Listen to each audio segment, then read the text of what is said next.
I didn't get the present. Yeah, no presents for you. Anyway, right, we're back.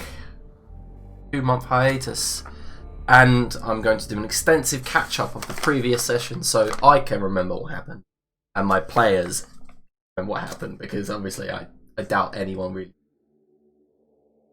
So, it was session 8 when we left off. We began with Queen Kyandela bringing Orlon into this world via some sort of necromancy and magical life-gifting spell. Oh, sorry, the light behind me. And when Orlon woke, naked, and obviously Everest remarked upon this, and Tane began to remark, like, about the reward. Like, is this the reward? It's just a person. There was an argument. She didn't like your tone. Tane, you did back down. And she promised to elevate Alia's house above their station, even above their current station, when she takes back her throne. Tane then briefly, in the background, mentioned, but what about a gun or some sort of special powers? Orlon shows his new powers of healing by attempting to heal Everest. It fails, and he ends up hurting Everest. And Everest calls him a space wizard and proceeds to puke onto the deck. Tane encounters cyborg racism on the space elevator in Terra Prima and is forced to go back and change into something that would hide his cybernetics. This is after you reach Terra Prima, by the way. For some reason, randomly, Everest decides to go on a corn dog buying spree, and while there, begins to tell everyone about his ex-wife.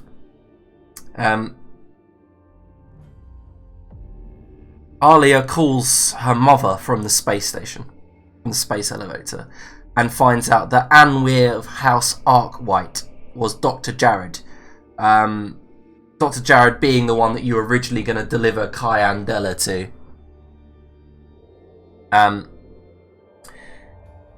The party then head down the space elevator and straight onto the continent of Europa, where they take a air taxi from there to the peninsula of Britannia. At this point, I allowed Todd to explain what the palace looked like, and he did a pretty good job of these sweeping spires and gardens, a eye of the storm amidst the pollution and fog of old Londinium. And once there, you're guided to your rooms. Orlon begins to learn about his place in the new life and stays up all night watching TV to learn about basic social etiquette. In the morning, well, I say in the morning, you guys went to bed in the morning. It's in the evening, Alia's father comes to see her, and they have a little bit of a catch-up, and she mentions that, you know, Everest is one of those common folk, those peasants who likes to watch a lot of erotic videos. Everyone meets Alia's father, have their own little interaction. Everest apparently is doing naked yoga when they open the door. Of course he does. Yeah, but you said you had like a burger in your mouth while you were doing it or something. I was just like, what the fuck?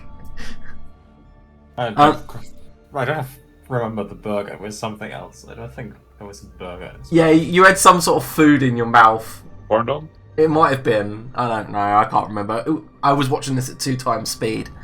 Dinner is had by the family. There is some social interactions. Cyril, who is Alia's brother, is horrified by her interaction with all of relationships with all of you. Drinking games are had. Halfway through the night, Everest tells Alia's father about the treason plot and then quickly returns it with, no, I'm just saying that your daughter does everything within reason.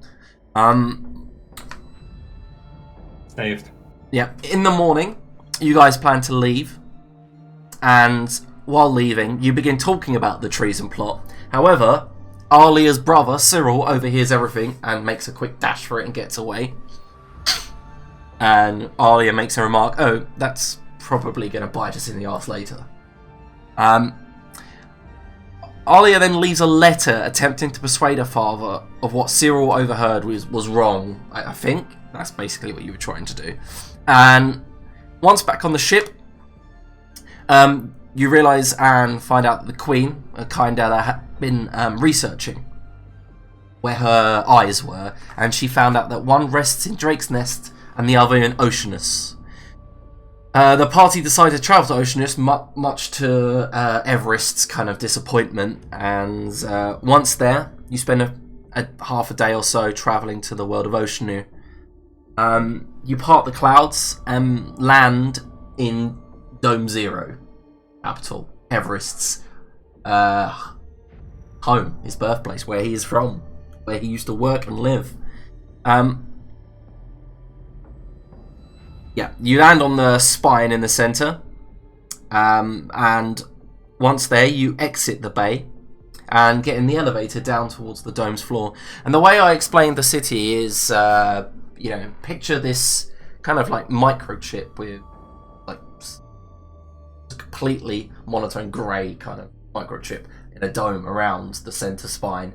In the eastern part of the dome, though, you guys could see from above Oceanus Pharmaceutical Company, and we noted that their logo was a blue whale with a smiling face and a thumbs up. We ended the session just as the party hits the bottom of this spine, which carries all of like the ship bays, and the doors open, and a cold breeze hits you, and the wail of a whale, I shouldn't say that, the moan of a whale in the distance kind of hits you all, and some of you take like intellect damage, some of you begin down about this as you hear this distant kind of mourning wail from a leviathan out on the wastes. Alright, so before we start the session, I'm going to go and close the curtain, because not just blinding my camera, it's absolutely dazzling me. I thought he was trying to bedazzle us.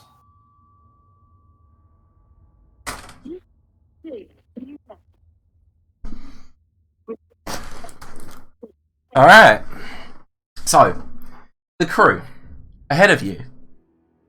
The streets are well kept. The streets themselves have pale white lights upon chains that kind of like knit their way above your heads down the street. A man to your right smokes a pipe. He has a heavy kind of Eskimo get-up going on. Fur trim, heavy coat, and you can just see his eyes and his mouth and his bushing moustache. And it quickly dawns on most of you that as you look around, that a lot of the men just sitting around here, huddling around barrels of fire. Despite the streets being clean, there seems to be a lot of people kind of standing around not doing much. You realise that all of the men have a very similar fashion style when it comes to facial hair as Everest. Mustache keeps the nose warm, you see.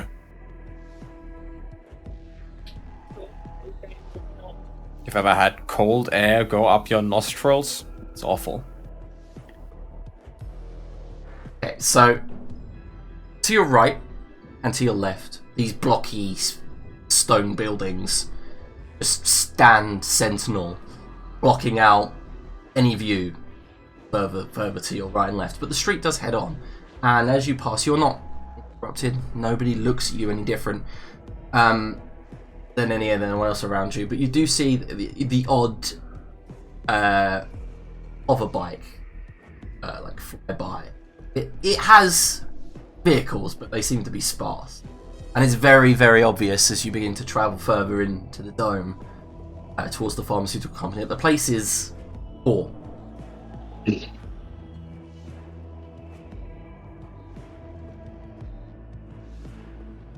So, home for you? Hound? What did you say? Feel like home for you? Well, I only really feel at home when I have my hand down my trousers and the computer on.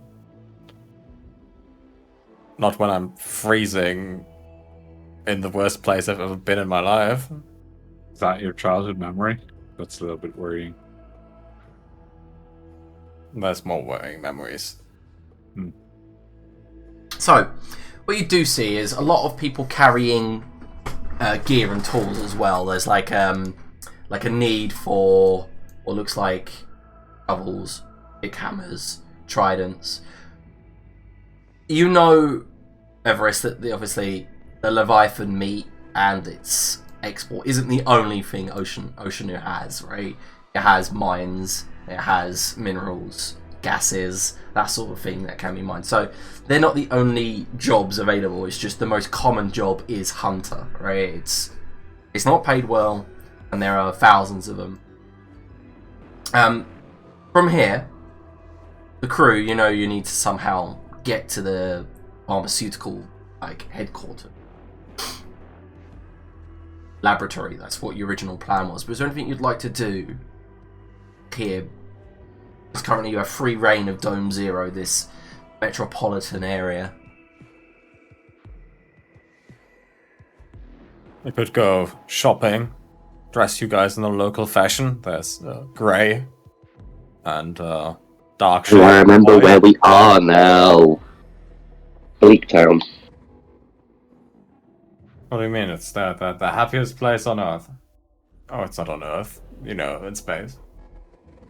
Would love to know more about the local culture. It looks positively delightful. We could go to a local pub, ask around, scout out the current situation on Oceanus, pharmaceuticals. Yeah, is that what you want to do? If I think that's a good idea, then. Alright. Mind you, though, drink the liquor slowly. What do you mean? If you don't want a big gulp of it in your mouth because it tastes like absolute ass and you'll likely throw up. Just take a slow sip at the start, get used to the taste, and then try to think of sunshine. Could I just not? Oh, sure, reject my culture. No, I mean, could I just not drink if it's so awful? Yeah, that's what I'm saying. Just reject my culture. Just don't drink our prized liquor. Have you ever taken like a sales course? Otherwise, perhaps that might help you.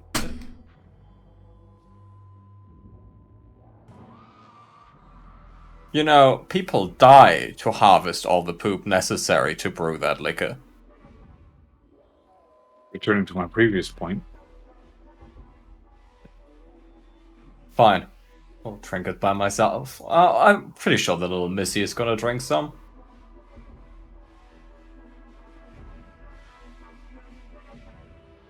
And we search for the new, most closest pub, I guess. Yeah, sure. So as you head down this clean street, this main thoroughfare, Everest, you know there are 4 main thoroughfares, the clean ones, huge ones, the spines in east, north, west, south. You know of a saloon that you used to frequent, and you head towards that said saloon, following one of the side roads. And when you reach there, the front part of the building is a blocky portico with chairs outside, and you see there's one man sitting there eating something with his gloves from a mess tin. Above, carved into the icy stone blocks, is the name, the Lucky Leviathan.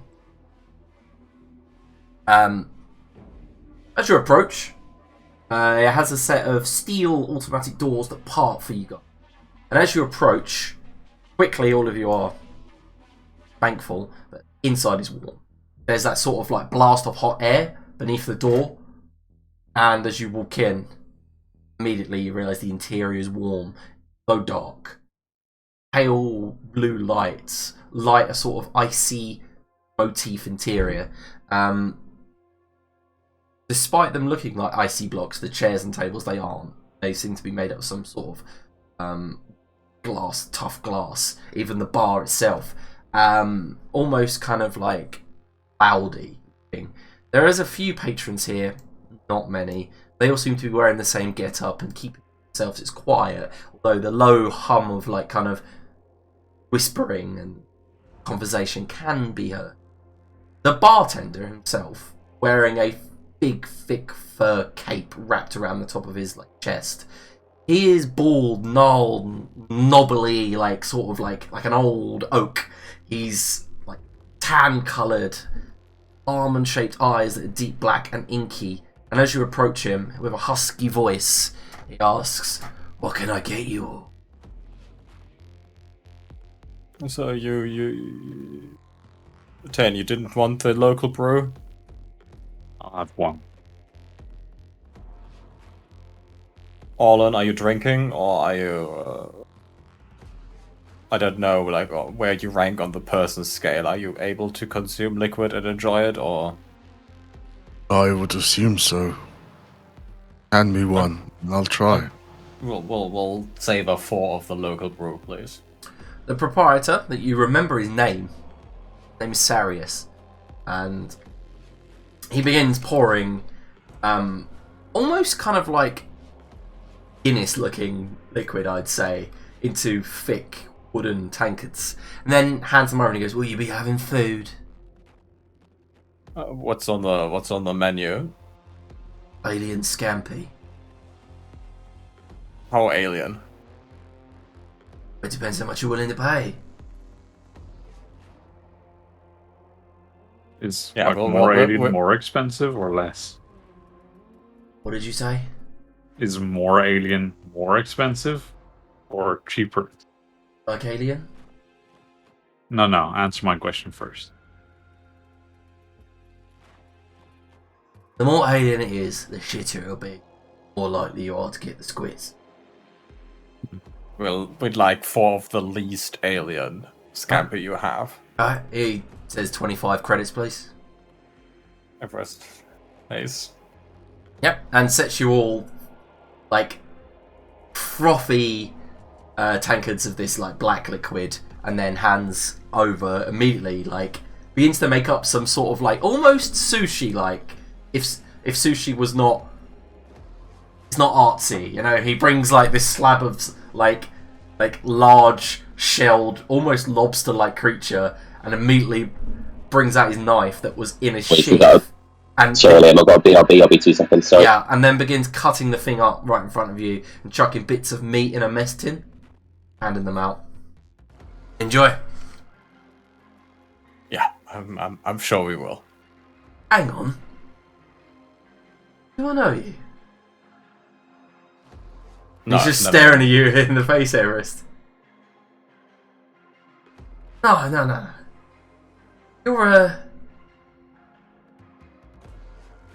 You're Vivi's cousin.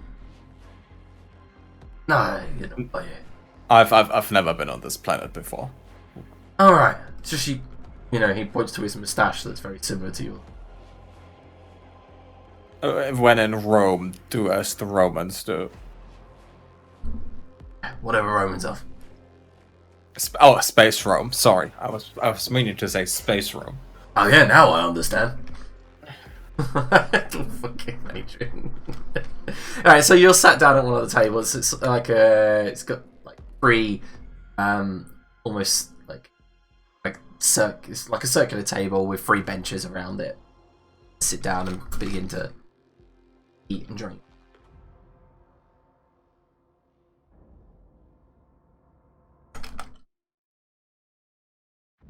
This is like the only time Everest tries not to get anything into his beard because he doesn't want us to freeze once outside. And he holds his nose shut while he drinks the liquor. Alright. So what's the plan from here? You do see a bunch of workers, a bunch of what they're called, like, Everest, hunters. So, I'm thinking we just do the usual spiel and pretend Mrs. Very Important over there is on some mission here and needs to see the facilities. And then once inside, we, I don't know, murder some people and get to where we need to be. No one's in Sounds that acceptable to me. good. No one in there deserves to live on this planet because no one should live on this planet. So nothing on my conscience. Very well. Kill them all. Take the eye. Understood. That's a bit more drastic than what I said. If you'd care to reinterpret for me. Get inside stealthily, kill a few people as much as necessary, and then I can take the eye. Very well. But you see, what I've done is I've lowered the amount of murder. I understand. It's just you said no one should live here, and they should all die. Okay, yeah, but we have like a week, not how long it would take you to murder everything on this planet. I feel like you really need to like choose your words better, because when you phrase it that way, it seems like he needs to get a hurry on and kill as many things as he can in a week. That's not the point. No, that's where. If I told you to kill as many things in a week as you could, would you do it? Maybe. If we think it would help get the eye. Okay, I just wanted to know where you stand. Right here. In front of you. Yeah, please sit down. It's a bit awkward to talk to you like this. Okay. Gets down.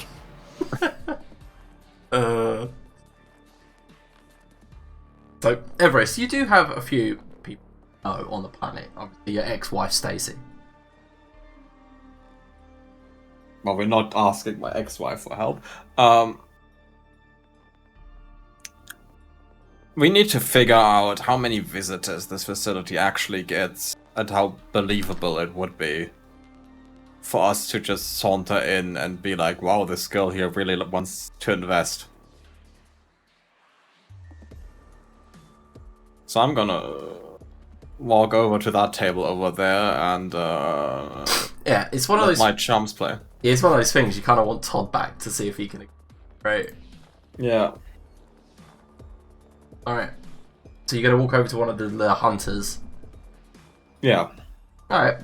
As you approach, they do turn and look. Greetings. Greetings. How's the hunting going? Any loud screams today, or more agreeable levels? They all look at each other and they all look down at the table, mournful, depressed, sad, and then one of them looks at you. Not very well. Oh no, it never is. We are looking to get an appointment with some people in the medical facility. Do you know anyone we could talk to?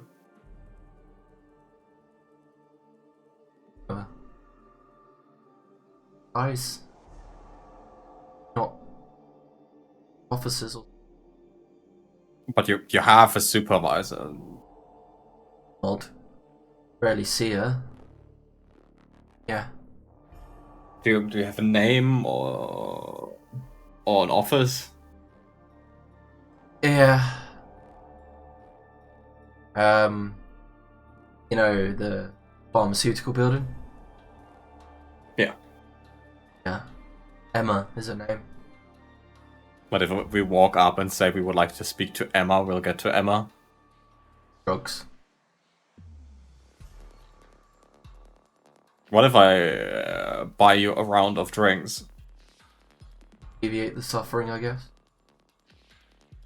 But it wouldn't make it any more likely for me to be able to talk to Emma. Oh no. The office building's right there. It's not exactly hard to get to. Cop if you I guess. Everest still goes up to the barkeeper and orders them all a meal with not aliens. Alright. Scampies. They thank you, but you can still see they all look pretty down. Well, I've scouted out the premise, and planet's still shit. We should just go to the office building and really try our luck, and then if they won't talk to us, we can, I guess, hide between whale meat or something to skim in. It's So pretty that safe. sounds wonderful. The smell is hard to get out, but it's actually one of the favorite children activities here to do, to hide behind the whale meat, so... Behind, I could get with someone, but in. Oh no, I said behind, I meant in. Yeah, no, you did say in, but with the children as well. Well, no, we will try to find whale meat that has no children in it. It shouldn't be hard, like, the atmosphere on this planet doesn't really motivate childbirth, so...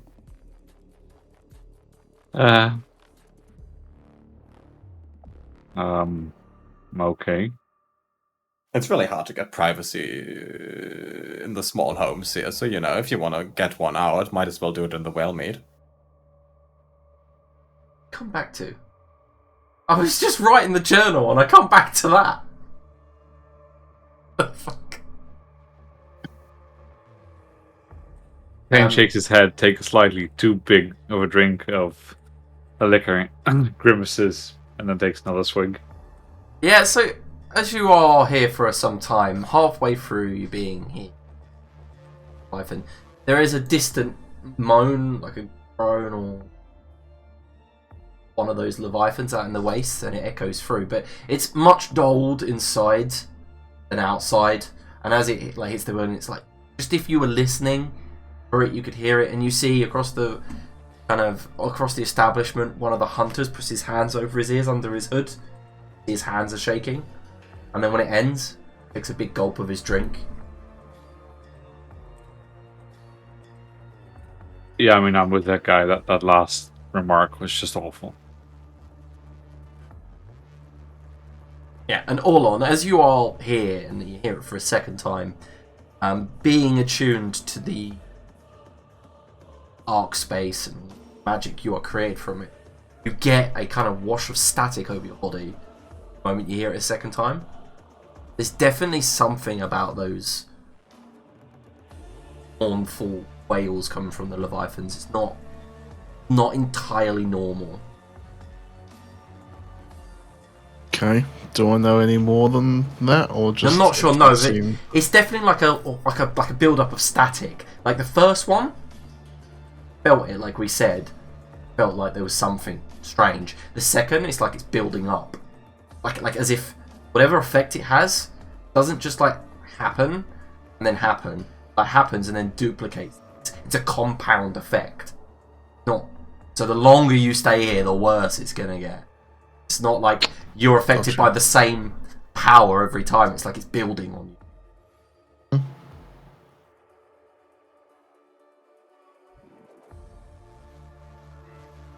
Got you back? I'm back. Adrian, would you like to explain what Everest had said about... Well, we plan to just go into the office building and pretend you're a dumb rich girl looking to invest. Oh, so acting, that's good. I think I could do that. I took a couple of courses over summer once. Okay, since we're pretending that you're a dumb rich girl, the less you know about this place, the better. Okay, and do I need to know what our end game is, or do I just need to get us through the door? Sorry, I've been a bit... Is getting the magic stone or whatnot. Yes. Right. Okay. Just let me know if I'm laying it on too thick. No, I'll let you know. Worst case, we just knock her out and sneak her out. We're looking for Emma. Emma. That's all I got. Okay. Right. I need a wealthy entourage then. Well, you got us. Are we near the building, or are we just still outside it? Well, you're still in the Lucky Leviathan, you know, the saloon. So, I'm investing in what? Where? Who?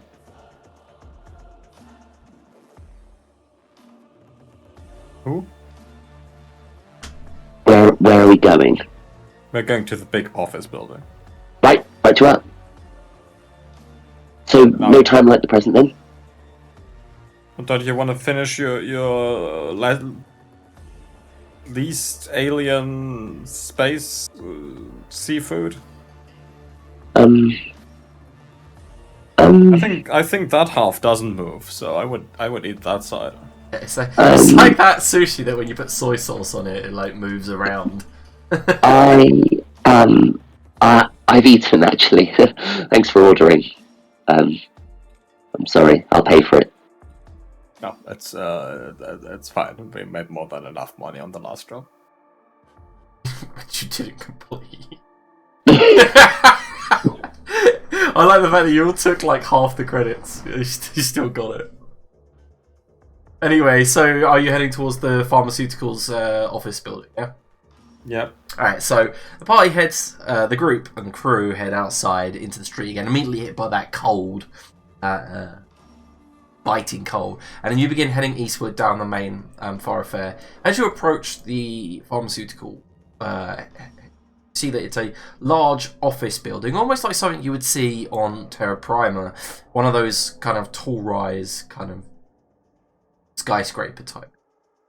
Glass windows, and you see this like dishes hanging off of the building for signals. Above it, you see floating platforms for aircraft. And there is a gate, but it is wide open, and you see there is a security guard in the booth approaching the road. It's got one of those like laser barriers that comes down. Everest, you know them, and those of you who are gifted with technology know the laser barrier isn't going to cut you in half or anything, but it disables vehicles. Like it's a sort of like electrical pulse that will. But as you approach, you see the security guard. He's wearing a black uniform, black chest plate, black visor with a red kind of glow on one side. I actually have a token, and I'm just going to show you the artwork.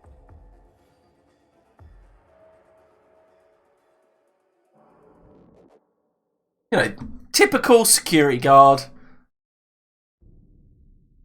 Yeah, I was worried he'd be important when you said I have a token ready for him, but this guy looks as generic as they go. Yeah. Usually I has a can't number, see him right? for some reason.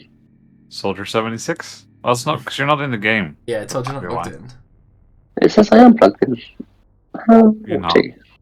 Now you are. You see him now? Oh, I see him now. Yeah. So as you approach, he like click, he does that thing that security guards do where they put their hand to their mic, like says something underneath his breath, and then he opens the door and approaches you. It doesn't look like he's got anything on him but like a baton. He just approaches. It's like, oh, stop, halt. What can I do for you all?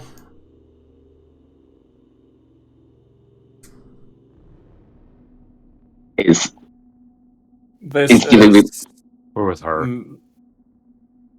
this is Miss Alia. Alia, say the rest of your name. She looks like a deer in a headlight for a second, and then kind of like steps out of it. And Miss Eritrea is a uncle, actually, as it goes. I'm looking for someone important, if you understand my drift. I'm here with a rather lucrative prospect, and I need to speak with someone who might have a little bit more clout, and she gives him a witherer. He takes a step back, hooks up a loogie, spits it to the snow, and then walks forward and pulls something from his side, like on his belt, and then like points it towards you, Alia. And as he presses a button on top, a green light comes out, and he just moves it up and down you. And then his visor, you can see like images flash through his front of his visor, but like obviously reversed. And then he goes, oh fuck, shit! And he takes a step back, and then like awkwardly bows and then kneels, and you see like his like almost shitty stormtrooper plastic armor like creaks and prevents him from doing the full bow. And he's like, I'm so sorry, ma'am, milady. I didn't expect a member of the royal family to be here on Oceanu. I'm really sorry. If I'd known you were coming, I would have got some more people, like an entourage. Firstly, and she looks at like the slowly melting snow where he spat. That's disgusting. He does Secondly, look at that too and like put his foot over it and try to rub it away. If I find out that thing's X-ray, I'm going to throw you into the prisons on Terra Prima and throw away the key. No, I promise, my lady. It's just standard issue scanners. Right, well, I'm bored already. Who can I talk to? You would dare scan her with a standard issue scanner? I didn't know. I really didn't. And he runs towards the booth and he like presses a button and he's like Stan, please, I need you out here. And then he presses a button to disable the lasers along the road. He's like, please, my lady, come on in and your entourage. Standard security requires me to scan your friends. Good. Is that okay? Again, with the standard security, really?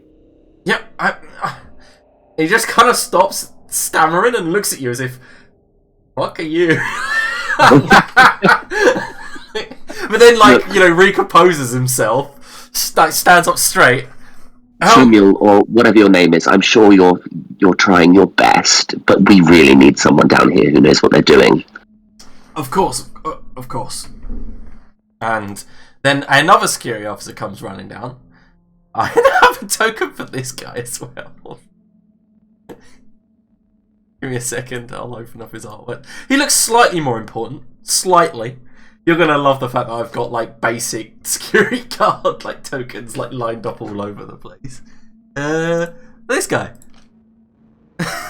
Oh, he looks more important already. He looks slightly more important. Yeah, so I mean, I'm tempted to just keep getting more people down because I've got that list. I've got slightly more important all the way up to the top. The spectrum of importance. Yes, I do. The first one was a level 1 thug, and now we're level up to a level 20 officer. They converse briefly, and this guy's voice comes through his respirator, almost not Darth Vader but comes through, and he's like, "It, of course, turns to you guys," and then begins to speak. My lady, my name is Stanford, and I am head of security guard here. You're head of security guard? Guards. One of them? Guards, right.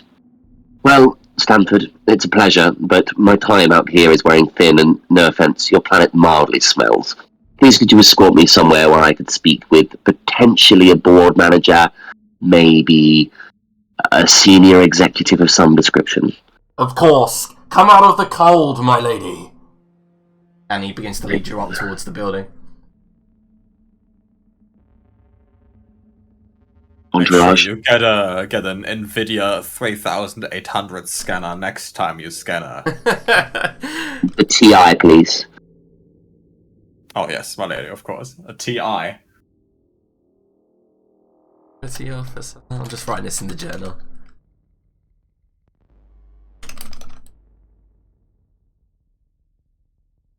Escorts them into...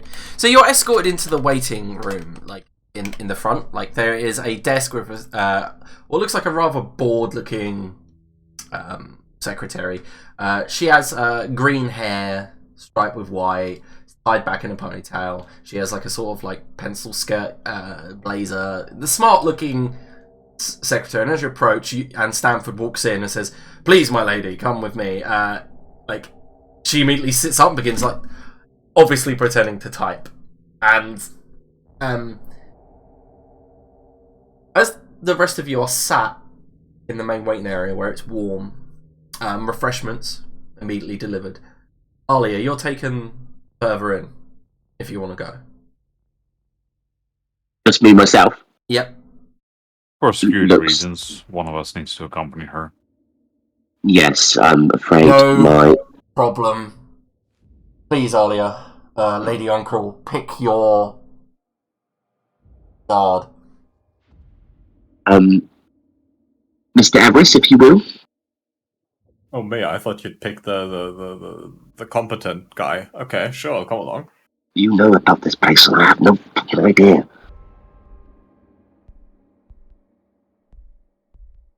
Mr. Everest, my chief of diplomat and political advisor will accompany me. He also holds all the purse strings. Alright, so as you're led further in, and Everest as well... Just gonna say, Orlon follows as well, just because he doesn't really understand.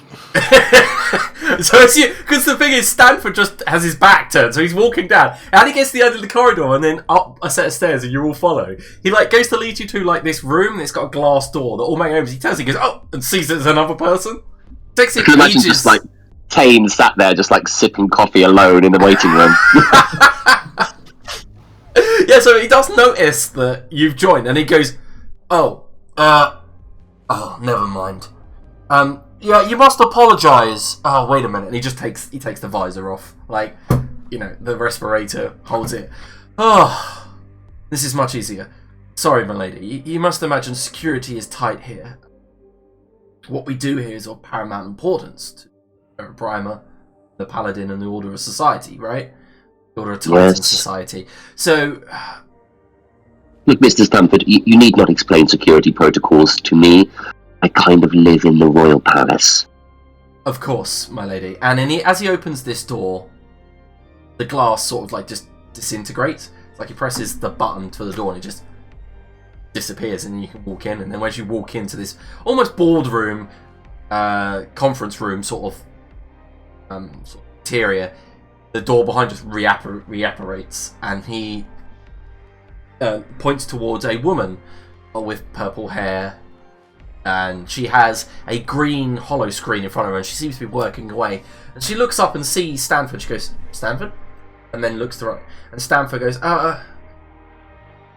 Supervisor Emma, we have a guest. And he comes towards you. He looks at you, and there's a look of confusion. Am I meant to know who this is, Stanford? Could you not be rude and introduce her, please? And Stanford goes, oh, of course, this is Lady Onkrul. Emma then immediately stands, straightens out her uniform. It's a pleasure to meet you. How may the Oceanus Pharmaceutical Company be of service? Well, as you can imagine, I've been sent here by my family. We're looking to branch out with some investment options, if you will. And we can't think of anything better than potentially sinking some of our interest into your endeavour. I've heard that you're the lady I need to speak to. Mm-hmm. And one moment, can I have Everest, Orlon, and Alia all make intelligence perception check? Yeah, it would be difficult with 5, but Orlon's just looking around the room. I don't have to edge for that. I don't even know if he's looking around the room, he's just staring ahead. Oh, I should have edged for that. I could have hit difficulty 5. Alright, so Everest is the one that kind of notices, like, as you guys are talking, you're like, you know, and doing the usual normal thing we talk, looking in each other's faces and eyes. Obviously, Everest being Everest is looking at something else in the room as she is, pulling her skirt down to straighten it. And then you notice something, Everest, just briefly. Her hand moves to the right towards a hollow screen, and then comes back. Really notice. Of course, investment opportunities. It's peculiar, though.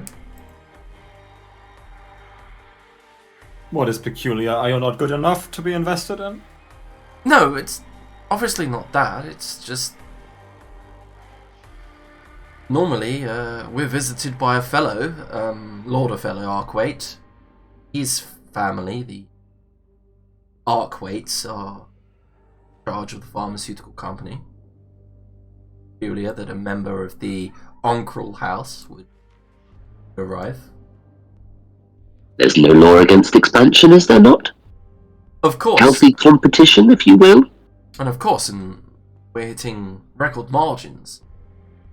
Well, my dear, that is why I'm here. Okay. Well, sit down, and she points chairs opposite her and explain what you need from me.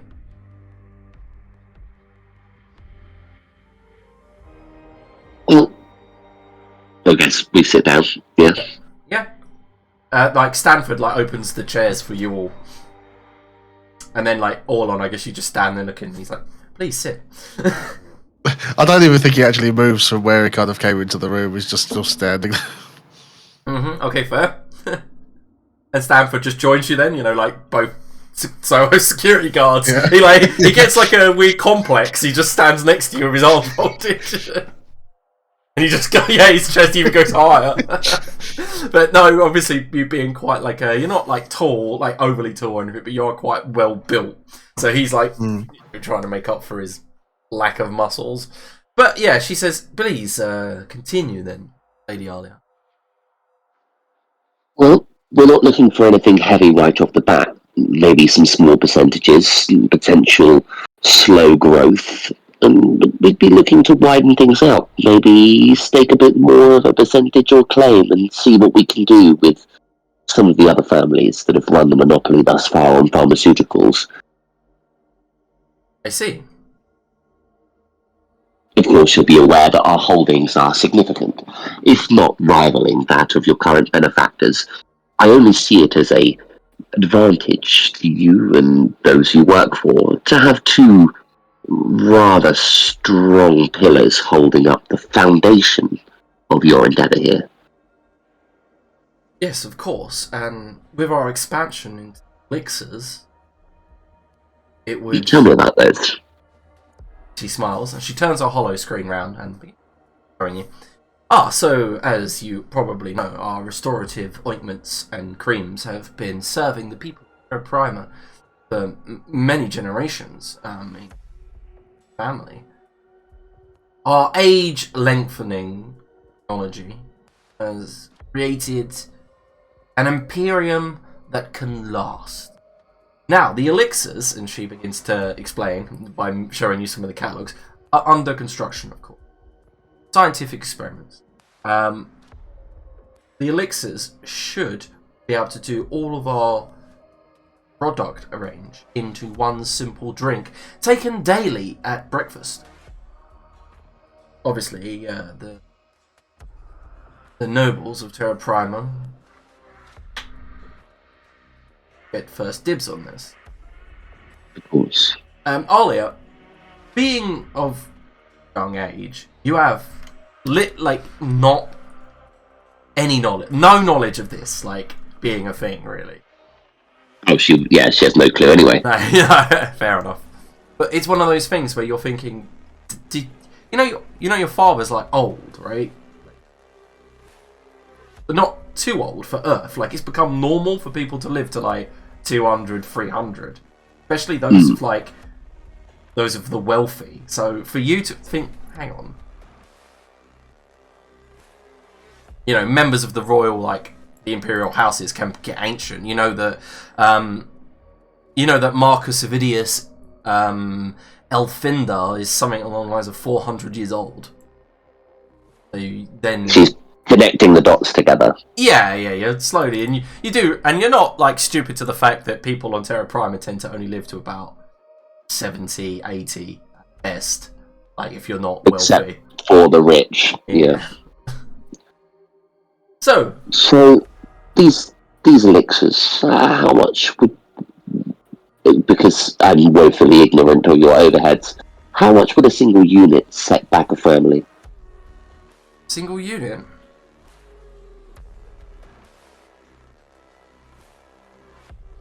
Second, I'm just... How's the coffee? It cuts to tame by the vending machine, angrily trying to get 25 credits in. One of these elixirs would set you back maybe 50,000 UGCs?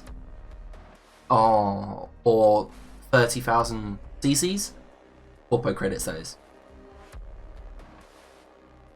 The wealth is funneling into Terra Prima more and more every day. So your customer base is expanding, of course. And she clicks fingers. Stanford, would you do me a favour and collect a sample, please? Not of the elixir. And he says, oh, of course. Turns to look at Orlon and then exits through the same disintegrating door. Within a few minutes, he arrives with a small glass case and then places it on the table. Emma turns it round, opens the lid, and inside is a small vial with sort of like amber ointment. Oh, please, go ahead.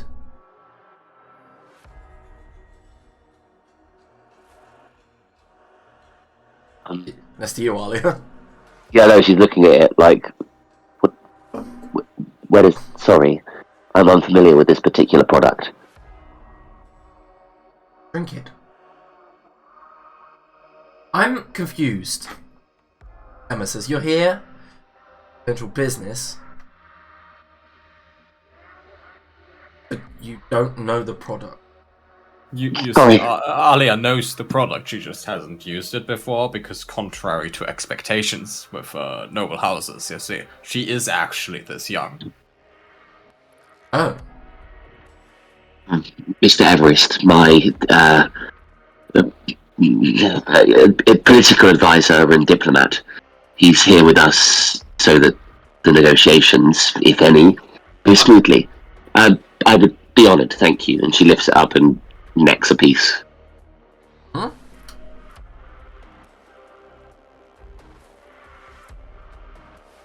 Alright, so Alia, you neck it. It's not the best tasting concoction, right? It tastes slightly of fish.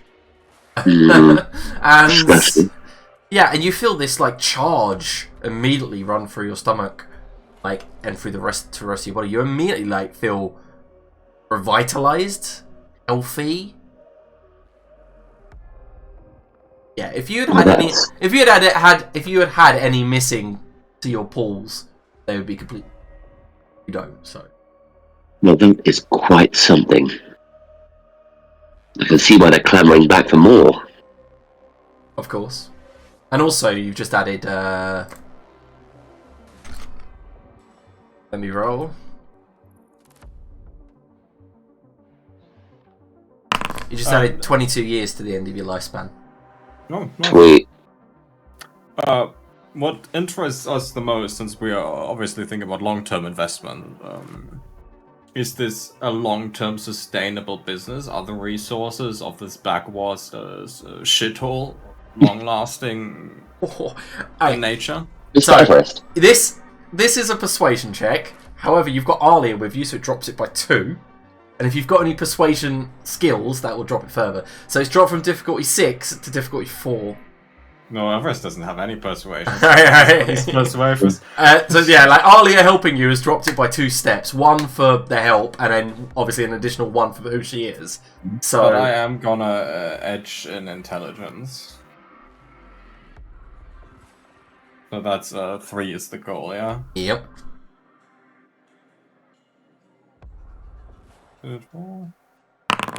Oh! Let's go, Adrian. Yes.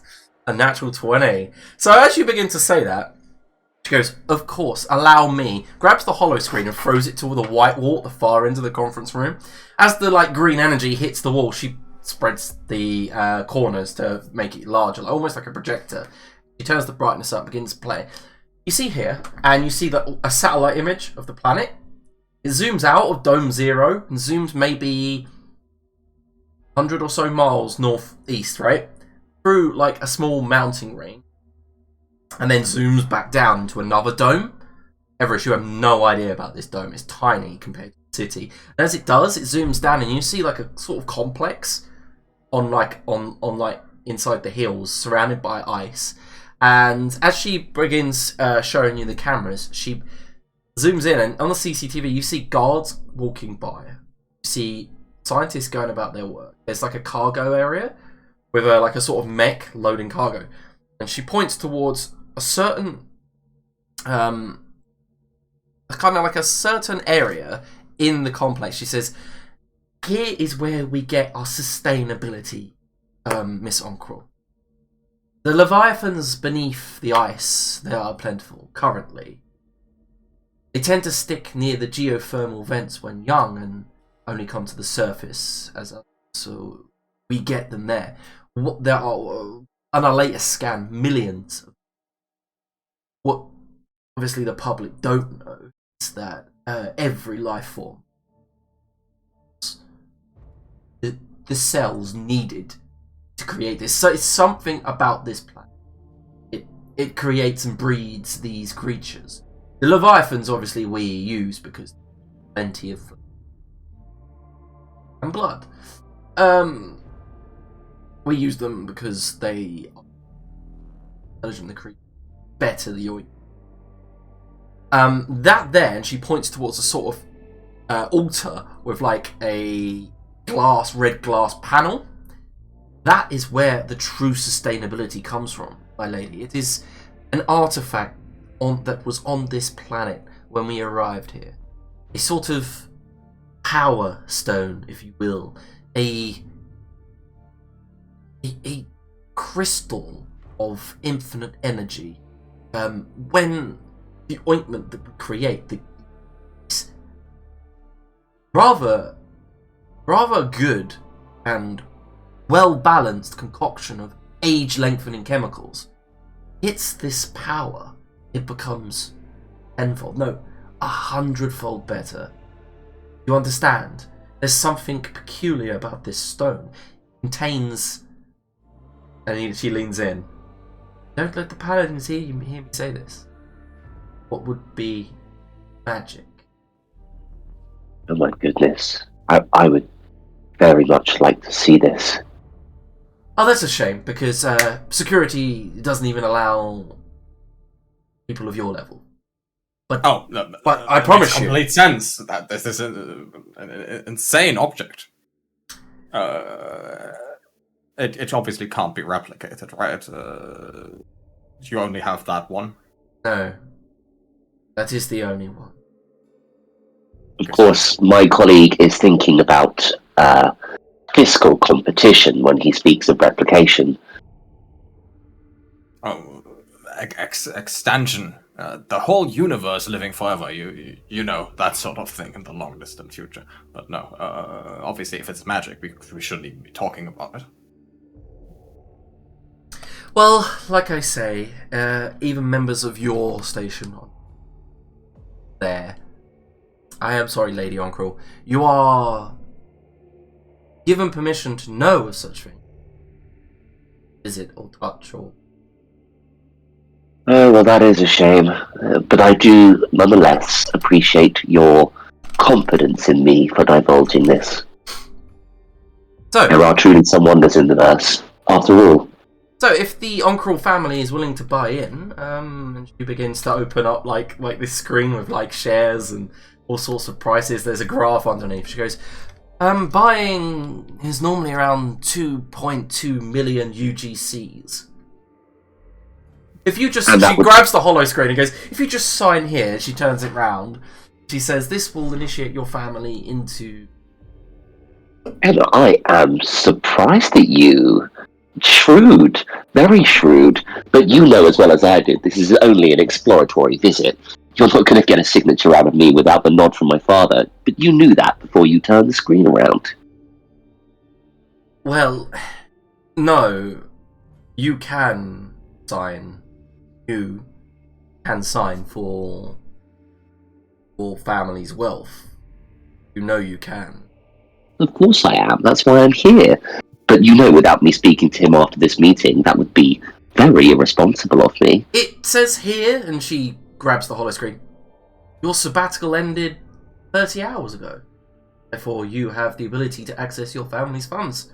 Congratulations, Alia. You've been a true adult. In your hard sell, you are overstepping yourself. You must understand that we are here as a unit, and I would never go against my father's wishes. I will speak to him in return, and where I will sign your document. But until that point... large delays. We have, obviously, a communications array on our ship. You'll have your answer within a fortnight. She knows that, Everest. She knows. Okay. And the only reason she's not getting fucking stupidly suspicious is giving you that. Yeah. that was some. Also, it's a good byplay from us too. She knows. Yeah. Now, Bitch.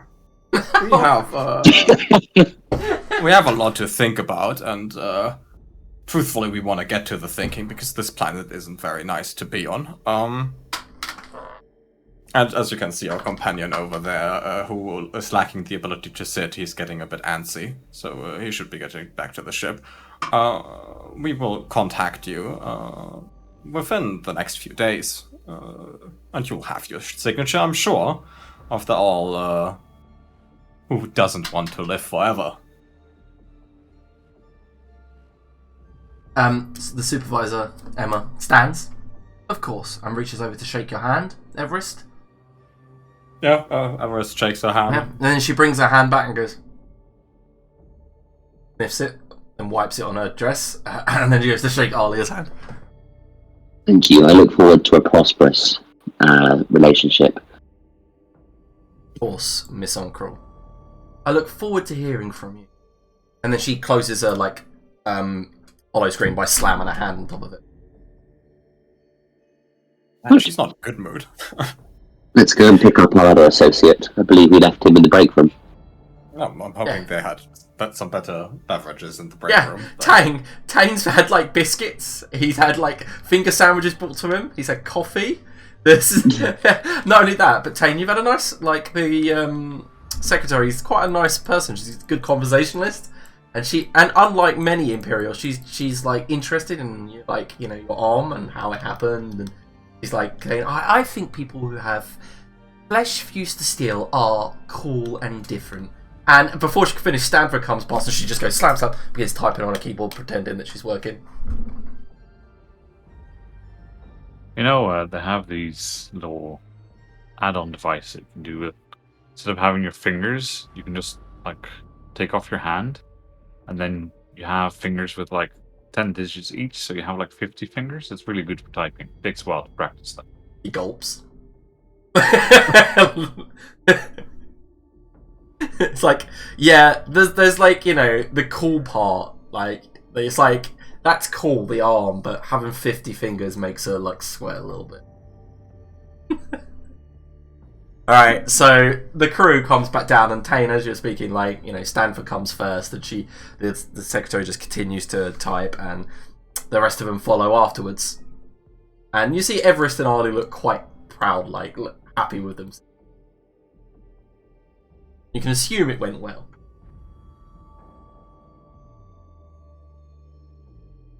Have fun. How were the biscuits? We have to get back to the ship. We have a lot of discussing to do. We will when we get there. But take some of those sandwiches.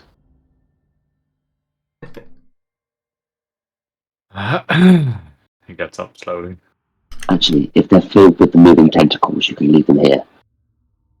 They're not. They're proper Terra Prima finger sandwiches. Made with lab-grown meat. Decent food. Okay, so you are led out, and Stanford leads you back down to the barrier, which is disabled, and out onto the street. May I call you a carriage? No, thank you. The walk will clear our heads. Of course, of course. Been a pleasure, Mr. Stanford. It's good to meet you, Miss Alia. And you, Everest. You might want to look at the other gentleman on the gate. He was a little skittish. Of course, I'll have a word with him.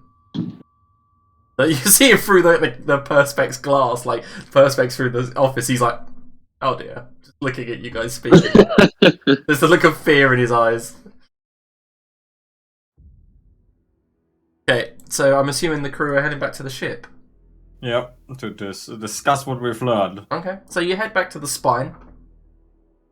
Is Arne having a party? Is he being haunted? Yeah, He's just getting in the mood for a heist. quick, run and hide. It's like phasmophobia. The reason that happens is that we replaced our doorbell recently to have one that's not so loud, it doesn't wake the baby up. But when I have music on, I don't hear it. So I set it up to also flash my office lights. That's mental. I love it. It looks like the ghost has joined the hunt. Yeah, that's what I was thinking. Alright, so yeah. The light going on. The crew reach the bay with the ship, and you step on, and you see Kyandela is sitting at the metal table, has a huge wooden book of sorts open on the table. You can see a chain that would have clasped it is about 3 foot long, dangles from the table. As you walk in, she looks up. I see you have returned. Yeah, we've found out where the thing is you want. Her hollow, kind of like stitched eye sockets turn to you, Everest. Aye, you have done well. You have been gone but 2 hours. And you have already found the location. I was not wrong to trust you. Well, it's really just because Miss Onkrol over there plays life on easy mode, but yes, we did do it pretty quickly.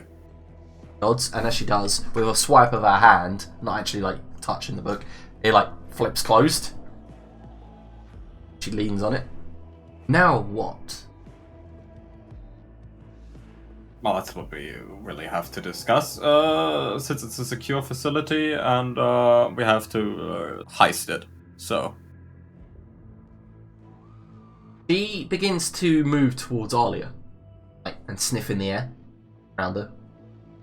You, my princess, you smell like me. I do? My power courses through your veins. Well, thank you. What did you do? Look,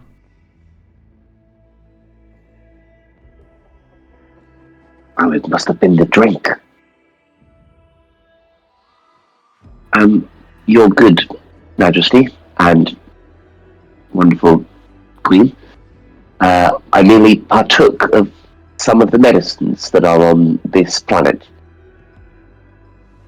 The ones that are enchanted by me, my power. Oh, yeah, they're making a financial killing off of it. A lot, actually, yes, it's loads of money.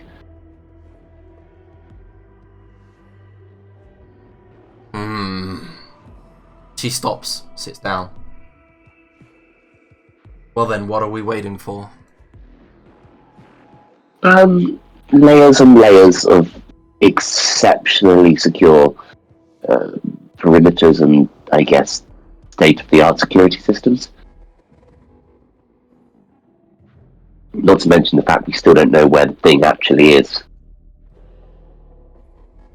Oh, you did see it on the satellite image. You literally saw her. Oh, did we? I missed that part. It was about northeast, about 100 miles in the hills. It's the whole point of that scene, Todd. Sorry. I thought she was being cagey, bitch. Well, no, you got natural 20. Nice. Yeah, she just showed us the location of their secret I was facility. wondering why we were leaving. I was like, we've got nothing here. I must have missed that part. Yeah, because she threw the projector onto the screen, the hollow screen, and then she like used the satellite to like zoom out, and then she like moved it because it was currently focused on the building. She like moved it, focused on the facility, and then because remember, it was perfect because Everest asked about sustainability, and she was like, we have an infinite power source. Yes. There's nothing more sustainable than that, except, brown coal, as the Germans know. Anyway, so what's the plan here? So I guess infiltration or kick the door down. I feel like since we showed up here with, waving your name around, that might reflect badly on your family if we now kick the door down. So infiltration and sneakiness, I would appreciate that. We need to get there. I should dropship. probably also send some kind of communication to the company saying that I've been called away on urgent business and that our deal will be put on ice for the foreseeable future.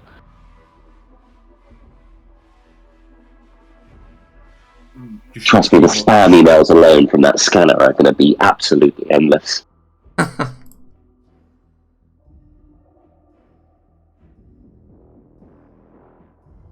Are you taking off?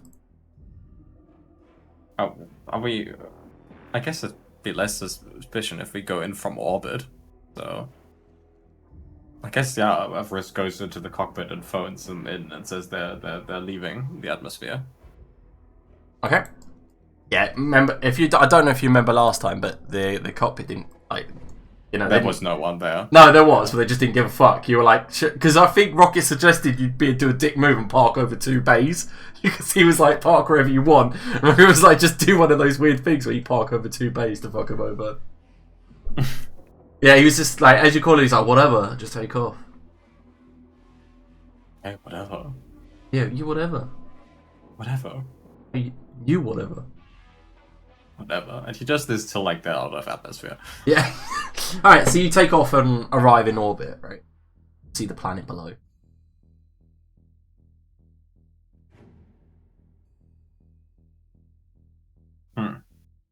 Okay, so what options do we have? We have our dropships to get down, right?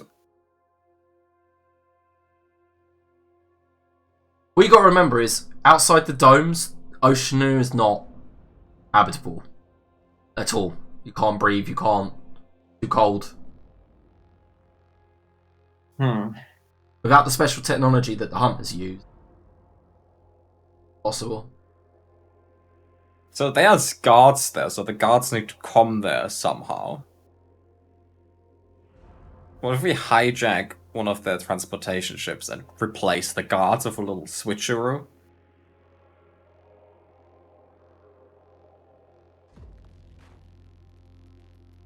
Can we do scans on the area of the planet with our ship? Yeah, no, you can scan certain areas. Your ship has the capability. Get like an overview for a day what the fuck's going in and out of that part of the facility? So you want to basically just for a day monitor what happens, yeah? Scope it out, while sitting in orbit in our stealth mode. Well, is everyone okay with that? Fine Think by so. me. Yeah, I decided since you're doing all the navigating to work on something else. I took a bit of time studying and learned to repair my arm. So lead the way, because I don't have a clue. Never let me do it anyway.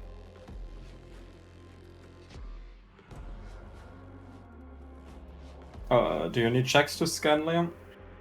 Well, yeah, give me a second. While you're getting a second, I'm going to go for a wee. Yeah, it's an intellect check, difficulty 3. I'm still gonna edge for it.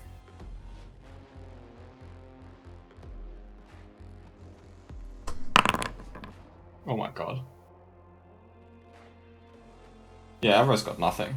Alright. Well, you didn't get anything. You still watched the area, right? This is to see if you see anything like extra, give you any extra clues. So what you do see is that, yes, transports do head into the hills are on the regular, like every 12 hours, swap shifts. You do a quick scan of the area, but it does have stealthing technology over the dome there. Can't actually see the facility. You do see things approaching it. So yeah, they do use some sort of mech transport every 12 hours. And it takes roughly 2 hours for it to get there. 2 hours back.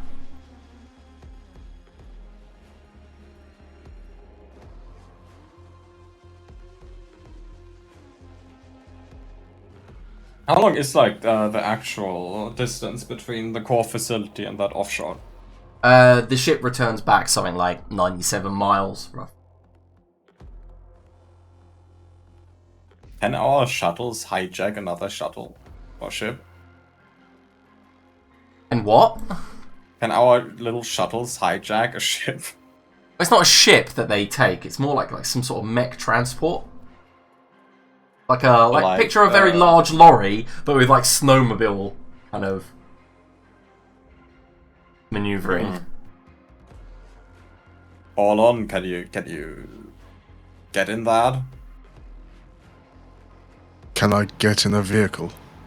So can you get in there and murder everyone in that vehicle while it's going from one place to another place?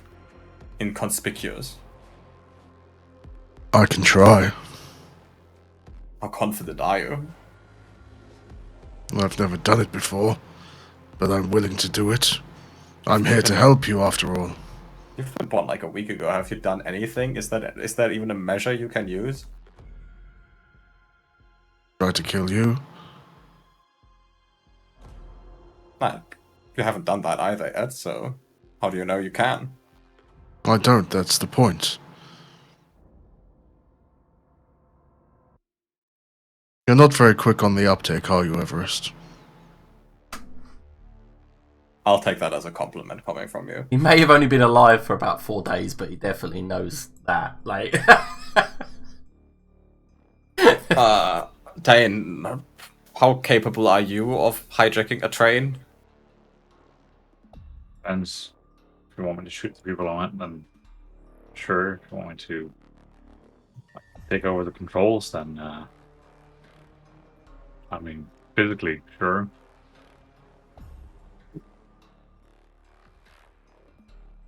Does that answer your question?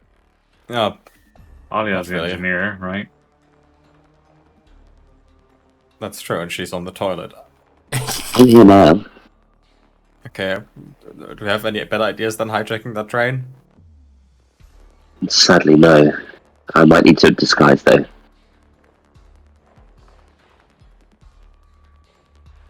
Now you want to disguise before getting on the train and then disguise ourselves again on the train with the uniforms.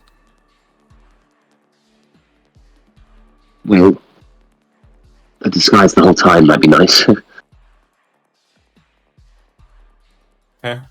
Do we have disguises on board? Do you have train uniforms? I mean, Well, I thought we'd be murdering the people on the train and then take their uniforms. yeah. There might be an old- I'm not getting what she's saying. Might be an old fancy dress box somewhere, I don't know. desperately. Oh, what now? Do you want to raid the train in cocktail dresses? Look, either that or I stay here and do something from the ship. What you said earlier struck a chord with me a little bit, and I find it difficult to impair my family's honor anymore by being spotted in this heist. I mean, you can just put on a helmet. That will have to do. I obviously have my spacesuit, and I'm not going in that. no, I wasn't gonna offer you my spacesuit. I'm not sure I can take parts of it off anymore, so... Oh, that's fucking gross. It took me a while because I'm trying to sort tokens out, but I was like, what the fuck? It's been a while since I've seen my right foot. Anyway,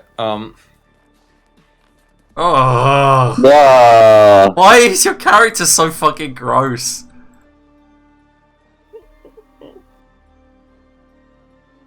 yeah, so we go down with a shuttle, with a landing shuttle. We landed on the train.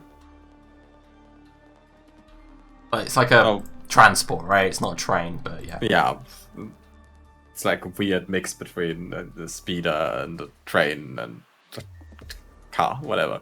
Yeah. We hijack it. We hide the shuttle, dress in the uniforms, and pretend we are supposed to be there, and then we try to find the magic stone.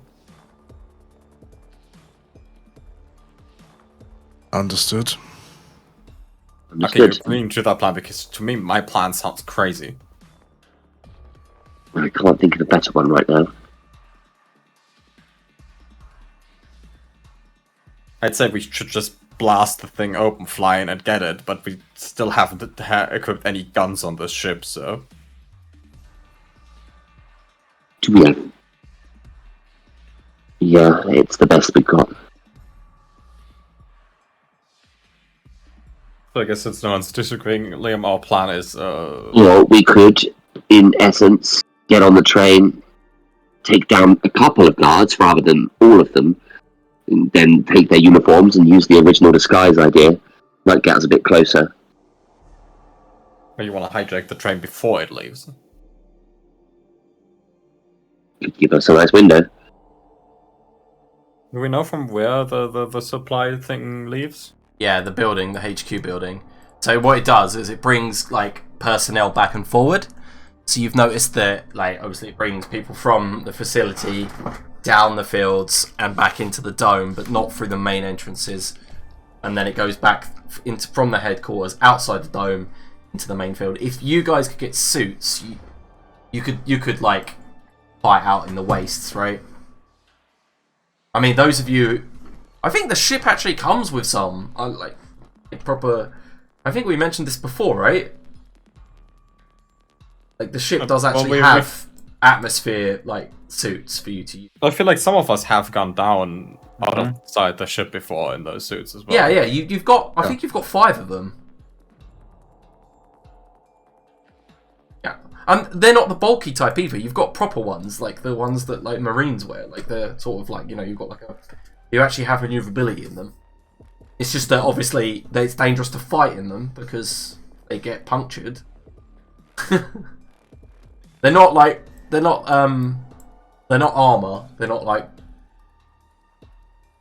space armor that you can fight in. But it's up to you. Maybe you want to risk that or not. So we wouldn't go down with the shuttle. We'd go down with the shuttle. We'd land, go out in our suits, and then get on the thing. Yeah. Well. Yeah. I mean, that's easier, and we wouldn't have to do away with the shuttle mid thing, I guess. But how do we get on the thing while it's moving? Someone could act as bait. Okay. Wounded on the floor, perhaps.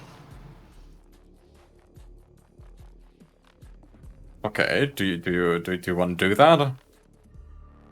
I could do it. And then they stop. We jump out and we get them. Yeah. I would assume they'd investigate. They might think it's one of their own personnel. Good plan. I like your way of thinking. Thank you. Okay. Plan. I think that's the plan. I think that's our strategy. Alright, so the strategy is all on. You're gonna basically pretend to be injured, like in the path of the transport, right? Mm-hmm. Is that the thing? Then when it stops, the group are gonna jump out from where? Snowdrifts, I assume. Alright.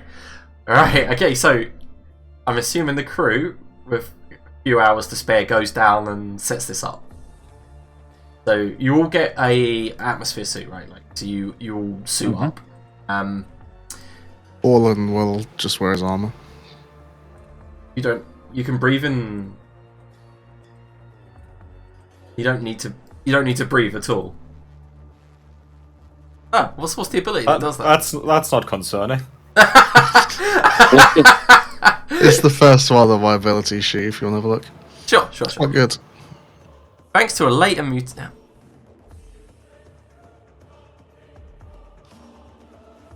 What the fuck? Yeah, it's pretty good. That's gonna scare the fuck out of those guards. That's It's the idea. holy shit. Okay, yeah, I like that ability. Yo, that's cool. So, yeah, let me drag you over to just like a basic map, yeah, that I've got set up.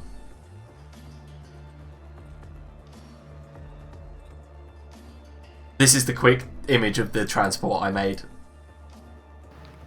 Don't have token vision yet. It is a black square. Beautiful.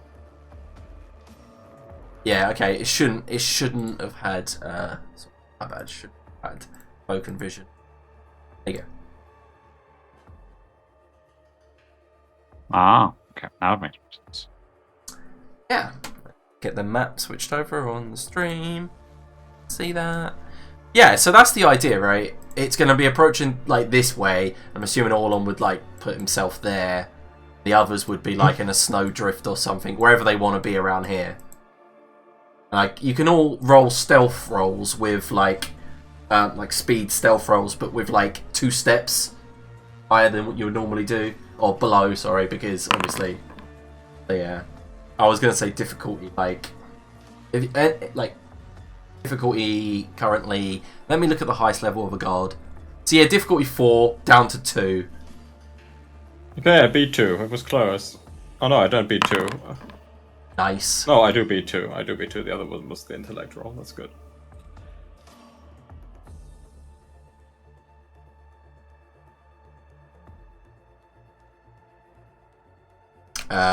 Todd, you're not logged in. Again? Keep disconnecting. I wonder if it's my computer. Let me just do a quick refresh.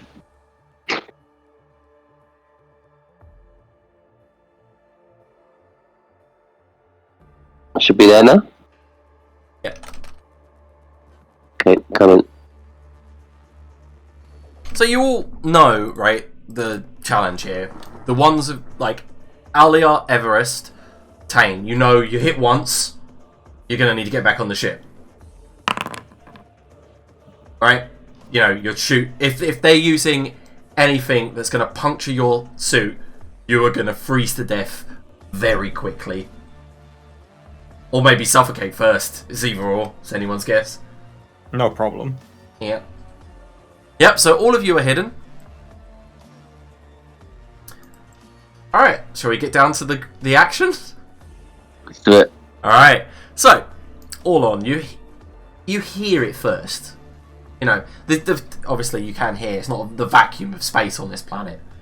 It's just an unbreathable atmosphere. So, you hear it first, like you feel the vibrations, and then you turn to look, you can briefly see this, like, nearly 16-wheeled transport with lights parting the mist and snow. And as it approaches, it does stop and skid to a halt, say, almost like 14 meters out, 15 out. And then the side door opens, and a guard does climb out. Let me show you the artwork. This fellow is one of the other guards, but upgraded. You're getting fancier. I hope. Oh, wow, he really is. Soon. Tier 3 elite guard. Yeah. I told you, I found so many. If I wanted to organise it in a row, it would look good, but I haven't. Alright, so as he gets out, he doesn't have his like energy shield activated or anything. But he does stop, like, roughly about here. Like, as he sees that Orlon's not wearing a suit. He skids to a halt. Alright, shall we roll initiative? Alright, Shepard. Yep.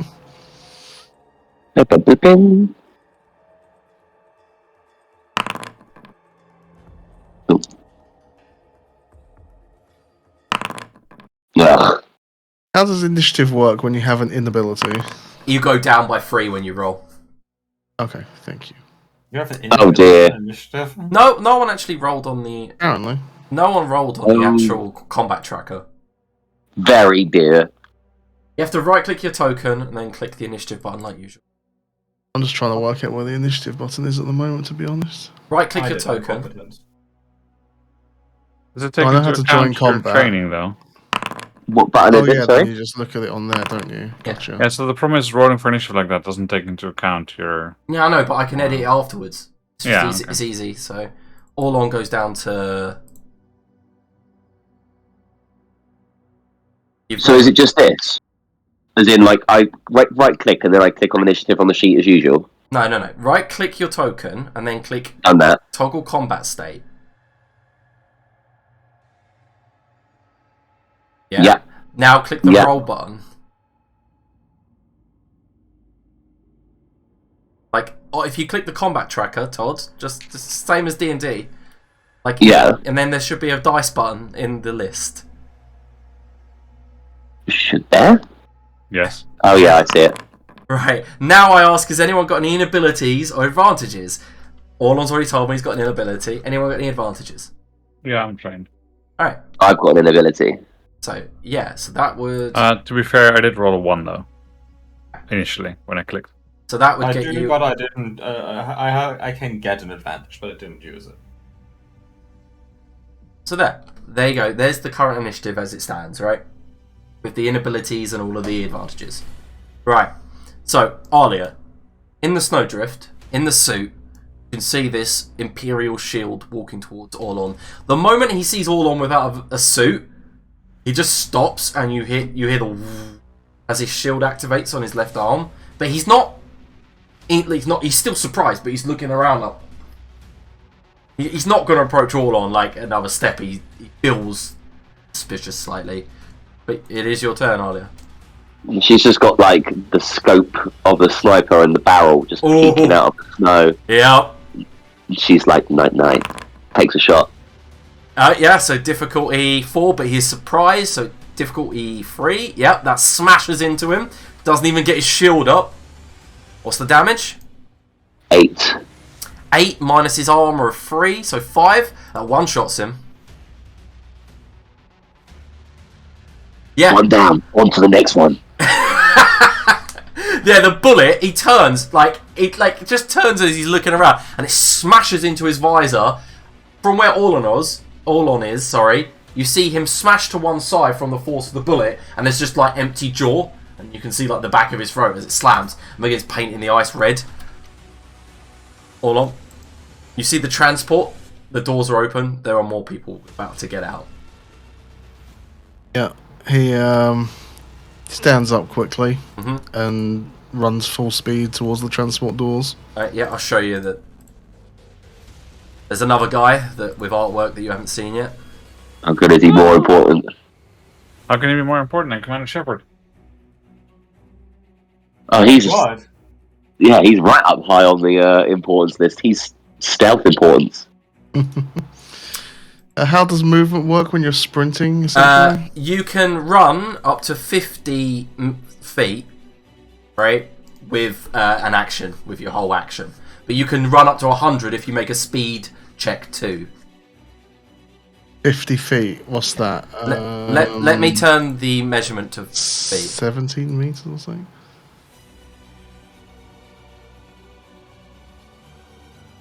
Why is it set to meters? Especially when it uses feet in this system.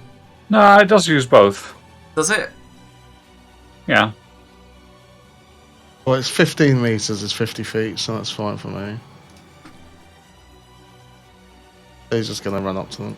Yep. All right. Yep. So you run up to them. What weapon do you have? Orlon?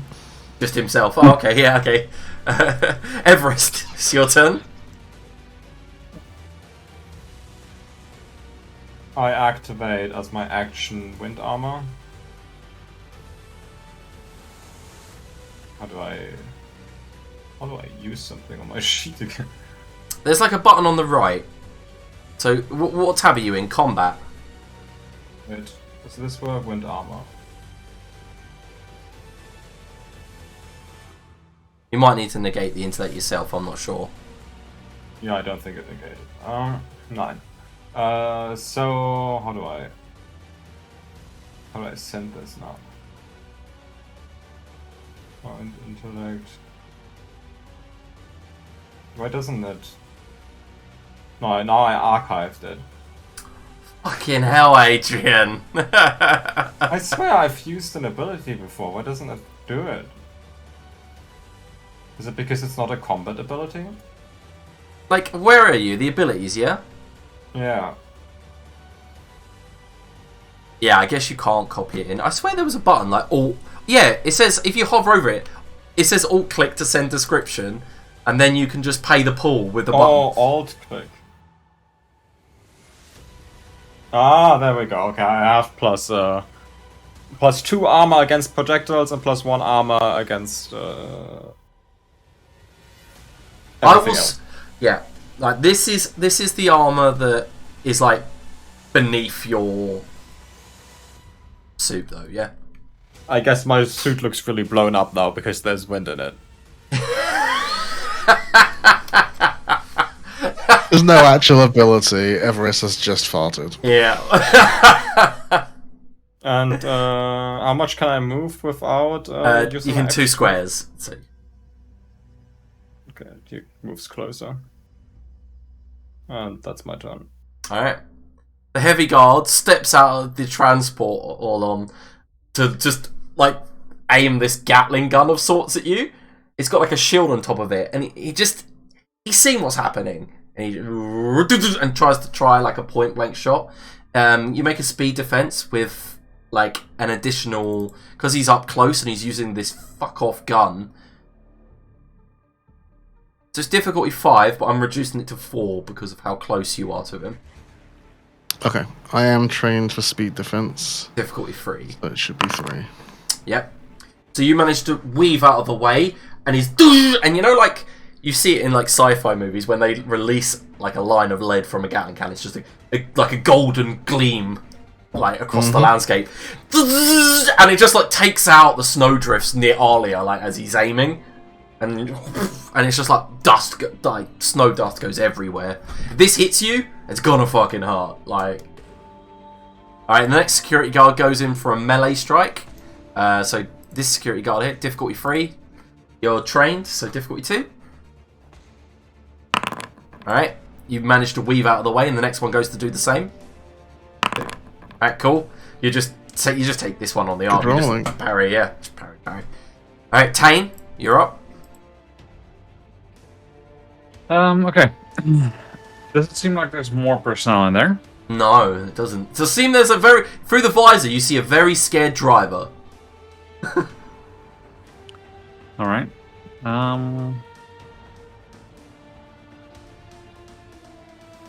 Then I think I'm just gonna go and leg it in. Alright. What, you're gonna like go round the guards and then leap in, yeah? Yeah. If you make a speed check 2, you could do the whole distance. If not, you're gonna trip.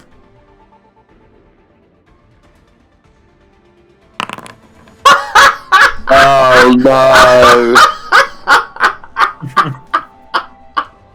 Let's start. Do you want to This grey bit in the middle is just a patch of ice that you just slide across. Well, it is ice. That's the thing. But you can. I will give you the chance. You can spend an experience to ignore this. No, let's have it. Fuck it. Right? Yeah. As Rocket described, you go to run and you just go wee. You just go full on fucking like Super Mario, like on the ice. To Mario Free, like Nintendo 64, just slide this way, stack it on the other end, and deal yourself 1 damage to your might pool. I was going to say, please let me know that he slides across the whole pool, spinning, and then just lands with his face underneath the Gatling gun. No. That would tear him to shreds. Will it still take up my whole action if I fall so quickly? Yeah, like it does say that if you risk the sprint, Okay. it does like... Fair enough. Yeah. Normally, you trip at the 50 meet, like, you know, the 50 feet mark. So you could get there without, yeah, so you slid. Okay. Where were you?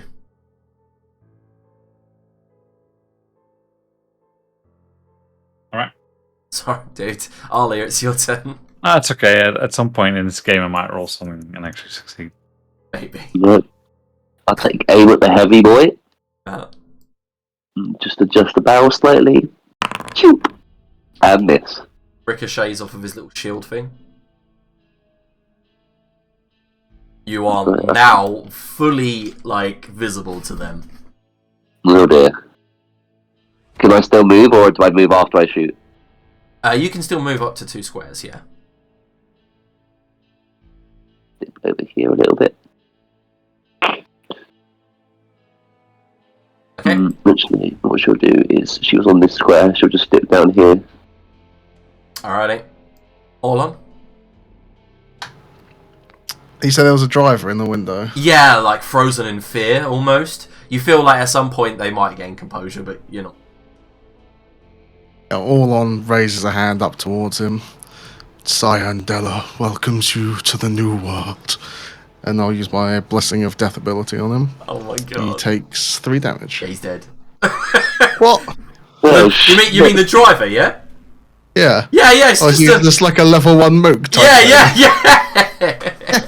Well, fuck that guy then. Yeah, you like break the driver. You do basically Darth Vader. You just like, and he just like Force choke him. and just dies in the seat. Yep. Yes, I did kill the driver, but I didn't want him leaving. Orlon's a bit like Space Xerxil. No, he's not evil. Creepy as fuck. Everest, is your turn. Everest moves a bit closer again. And I guess rifles a guy with the pulse rifle. This man here. Only 2. I'm afraid that's a miss. So the pulse rifle, the rifle kind of like hits the ground near him and just puff of snow goes up. Everest is struggling with his blown up suit. You're like walking like the Marshmallow Man from Ghostbusters. Yeah, it's a... I can't, my gun! Alright, so the heavy guard takes a step to the side. Sees like there's like other people around. There's a fucking sniper rifle. And he looks at Orlon with no weapon and just aims straight at Arlia. Like, just fucking aims like massive amounts of ammunition towards Arlia. Arlia, you can make a speed defense check, difficulty 4. Yeah. Do you have any trained in it? You do, so it would be difficulty 3. No, come on! Would you like to spend an experience to re-roll that? I'm so close to more shit. Yes, I will. Okay. Spend an experience. Hey. Make sure you reduce that XP. Yeah, doing it now. Sorry, I've just got to move to get to my keyboard. Yeah, so it just like a hail of bullets and you dive to the ground and it like just hits the snowdrift behind you. I've got a likely feeling that was a good thing to dodge. Oh yeah. Right, this security guard, the both of them just going to try and whack on Orlon with their clubs. So two speed defense checks, difficulty 2s. Mm-hmm. Alright, you're going to take that one? Yeah. Alright. So he hits you with the baton for 3 damage. Okay. Got armor of 3, haven't you? 4. Yeah, it just clanks off your armor. Payne, you stand up, brush off the embarrassment. Does this transport look like it has any guns? No. It's disappointing. I know, like, you guys want me to put some heavy weaponry in somewhere, don't you? Yeah. Yeah. One day we'll equip the ship. Ship. It's mounted on my arm. No. Fucking, like that guy from Metal Gear Solid 1. What's his name? It's fucking bloody Tane with like a wheelbarrow with this fucking giant gun slapped on it that he's strapped to his arm. That's clearly too big, but he just wheels it around with his barrow. It takes like tank ammo and he's like, Everest, load me up. That would be awesome, actually. But Tane, it is your turn, sir. Yeah. So, I will go and get over here. Yeah, from there you can clamber in. Yeah, no, I want to shoot. Ah, okay. And that's what I'll do. I'll shoot at the guy with the heavy machine gun. Try and shoot him from the back. And Difficulty 4, but if you've got, like, if you're trained in the weapon. I did just train, yeah, because I had forgotten to actually tier up. Yeah, what weapon are you using again? The pulse rifle, which is medium. So. Yeah, so it'd be difficulty 3. Yep.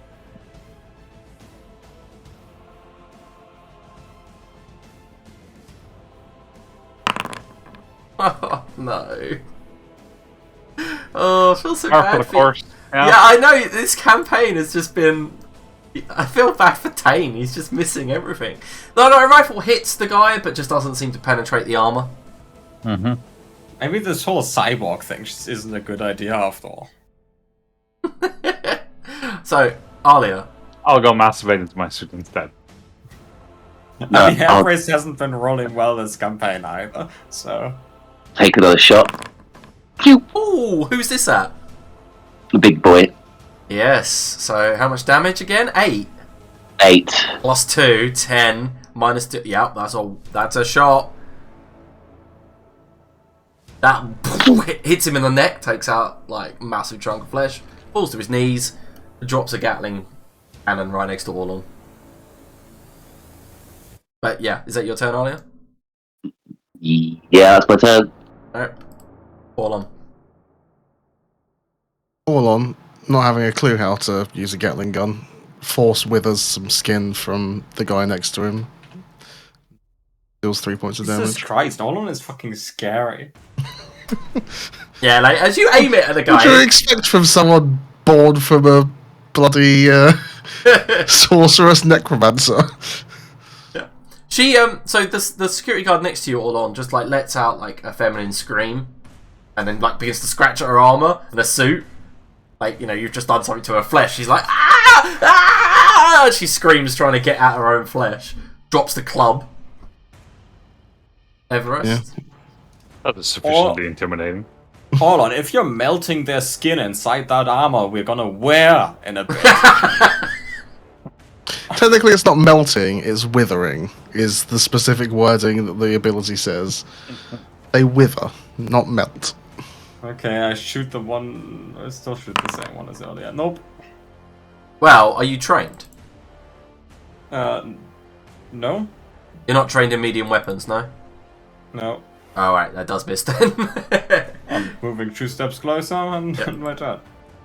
Alright, He's like dangerously waddling towards This while missing secu- all his shots. yeah, this is security guard here is like, what the hell? Like, this fucking guy in front of him, what is he doing to my friend? And I can't seem to break his armor with a club.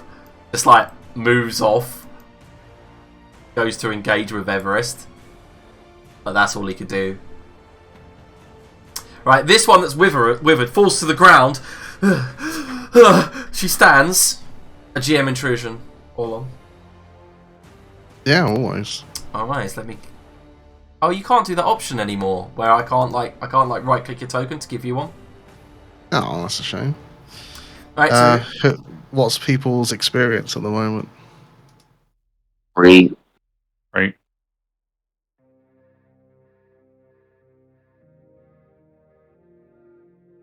Huh? What's with me? What's everyone's Also experience? 3. It's Arno. Yay!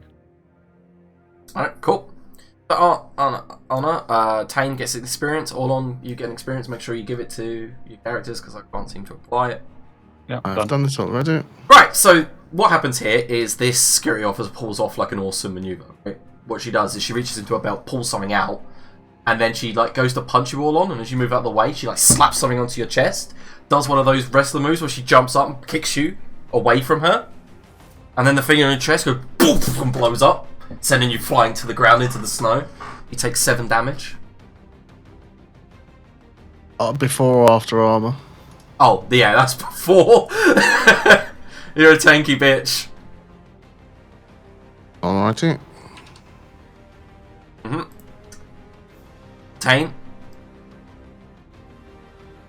Yeah. I'll get in. You get in, climb into the transport, you go, oh, jackpot. All the way down, side, weapons, ammo, medkits. Nice. What kind of weapon? Some vac suits. There's like another Gatling cannon. That's there's- heavy, right? Yeah, that's a heavy weapon. You see to your right, there's some more submachine guns. There's ammunition for that as well. There's the standard issue pulse rifle, one that you kind of got already, but of a different make. And then you like step into the main area where there's, and you go, oh wow! And on the wall you pick it up. There is an energy blade. I feel Oron needs that. Like as you act, like My saber. as you activate it, it's like a 4 foot long blazing heat of plasma, like line of plasma, right? And it's white hot, like bright white. Alright. Cool. And just so you know, they're light weapons, but they ignore armor. Okay. Should I add that on my sheet then? Yeah, if you want. I swear I've got it somewhere. We'll on the see who compendium. will use it later, but Edge blade. Oh yeah, it could be there. Okay. And then the armor. Definitely interested in some armor. Not this, obviously, this huge, massive. Ah, found it, by the way. Give me a second. I actually do have one.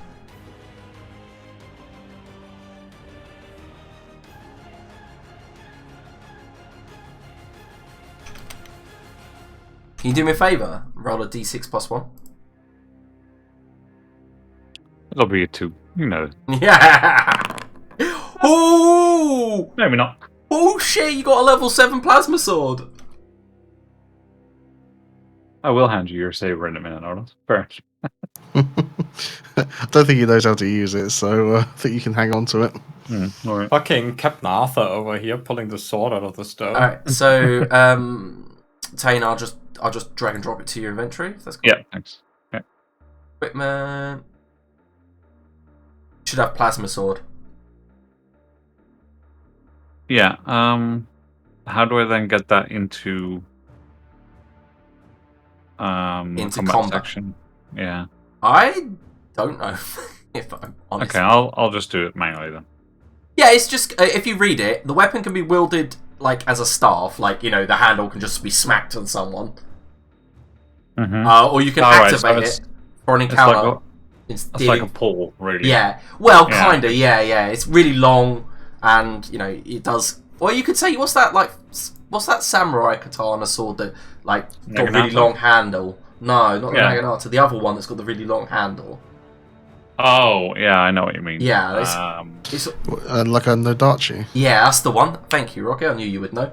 It's more like that. It does have a really long handle that you could use as like a club, and then it like activate it for the plasma bit to come bursting out the end. Or a Nagamaki, I think, is the other one where there's like the handle and the blade are of equal length. Yeah, I think. So yeah, Anyway. Tane, that's a fine. That's an artifact. That's not a like a bog standard weapon, by the way. And how does the depletion work? Is that just you roll when you activate it? It says per encounter in the description. Every time you activate it, deactivate it, roll depletion. And if it rolls a 1, breaks. But remember, you can spend an experience to just re-roll that. Okay. Yeah, I mean, it doesn't say that. It just says depletion 1 in 100, but... Yeah. So Okay. it's like, Right, cool. whenever you deactivate it, you would roll it. Right, Tane, that's your turn. Alia? Yeah, I did ask about armor. Oh. Not that I want to put on, just Oh, on- sorry, yeah, there's the basic security guard chest plates. You know, the black chest plates, the pauldrons, and stuff like that. Would they fit under a jacket? No. Okay. I'll have a look at it later. They'd fit over a jacket, like... Yeah, I got that. It's kind of hard to Sure. hide, right? Yeah. Pop a shot at the dude in front of Everest. Okay. Nope. Ooh, that's actually a miss. Unless you're trained Well, it in... might be. You're trained in heavy weapons, aren't you? I am. No. Not trained, you're practiced. Ah. So remember, when Nice. you take skills, you can turn them into trained. That makes it easier. Yeah, I'll do that next time on that one. Yeah, well, you've got enough experience to... Well, you don't, but you... Alright, so yeah, the bullet just disappears. Just vanishes into the distance. Anything else? That's it for me. Alright, all on. Well, we'll go for maximum intimidation factor, so he gets blown back from this bomb in his chest. Just gonna do that kind of Terminator stand up and just start slowly walking towards her and wither her again. Yeah, it's unavoidable, isn't it? Yeah, So, costs yeah. 2 intellect points and it's just 3 damage. So how do you cast with it? Do you just like point at them, or do you just look at them? Yeah, I think he just kind of, like, as I said before, just like raises his hands up to them and like draws the power out. Yeah, and she just goes, and she takes a last breath for a respirator and falls onto the ground. Alright, Everest. I shotgun the guy in front of me. It's a hit. How much damage do you do? 4. Alright, yeah, the blast hits him in the chest, breaks his armor, he immediately takes 15 unavoidable damage from the cold and dies. Everest is like, fuck, Jesus. Yeah, like you blast a hole, he gets up and immediately just goes and just freezes on the spot as he tries to move. Okay, we've killed everyone, haven't we? That is true.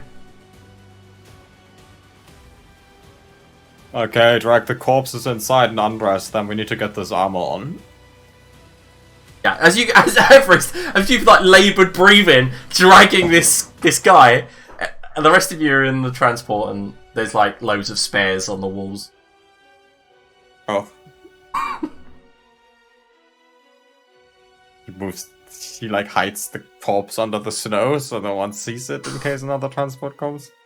Okay, so yeah, as you look in the transport, there are weapons, armor, medkits, and like dangling, half hanging off of the seat is the withered driver. What the fuck, man? What the fuck, on? Like he's What did you do this to one's not wearing a mask, so what kind of damage does it do all on to the flesh? Give me a. Well, the whole description just says a target you choose within short range withers, suffering 3 points of damage. Action. So I see it as kind of like the blight spell from D&D. Just like the skin just kind of like becomes like sunken and like shrinks into itself and withers and decays. Yeah, so Like mummification, I guess, right? Yeah. So Everest, you see that on the driver's face. Yeah. Just slack jaw, almost like parchment skin. I thought the plan was to kill them, Everest. That's what you asked. I didn't know you could do that. Well, I guess I just kind of expected you to rip her throat out or something, not this. I could try to rip their throat out next time if you like. No, now I'm prepared. It just wasn't. But he throws her out. That's pretty cool, actually. Kind of cruel, but pretty cool as well. This is pretty cool as well. He twirls the staff around. Yeah. Like, I just for you to know, Liam. I just before I took range increase, meaning that immediate now becomes short range as well. oh, cool. Whoa, wait, what? So from 10, you can attack anyone from 10 foot. Yeah, so Are you breakdancing around? Or you're capoeira with an energy blade? yeah, exactly. Range is just one step longer, so short immediately becomes short becomes long becomes very long, and very long becomes 1,000 feet. I wanted to see you do like the force saber or something, where you just like float the saber up towards them, and just slice through them. Yep, just boomerang. And I didn't want to do this. He does the wind cut thing samurais do. I didn't want to do this in combat because obviously it would have slowed it down. But you will get like the group gets 7 XP to divvy up because you found an artifact. So And everyone gets a level up. no. Well, you know how artifacts work, right? You get an experience for each level, but you have to decide amongst the party who gets it. There's enough for 1 each, but then there's 3 left over. That's why when you rolled 7, I was like, "Fuck, well played." Like, Well, Nice. I got 1 from the gem intrusion before, so the rest of you take 2 and you take 1. Easy. you sure? Fine. Anna's the people's champion. I'm gonna wield the He's the items. man. Yeah. The items are like pretty damn good. So That means I'm on 5 XP. Naughty.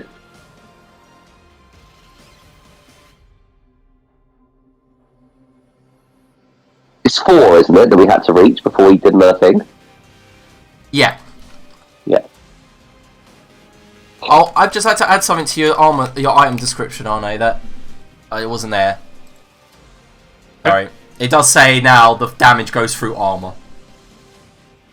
Oh yeah, I mean I did put that in the role description. Okay, cool. Yeah, just so we know.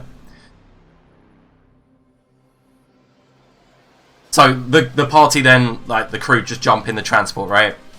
And as you do, the sides, it's got one of those like doors that lift up from either side, and they close with a hiss, and the interior is immediately pressurized. You guys can now take the helms off and talk normally and breathe normally. Everest, you immediately become accustomed with the transport. Okay.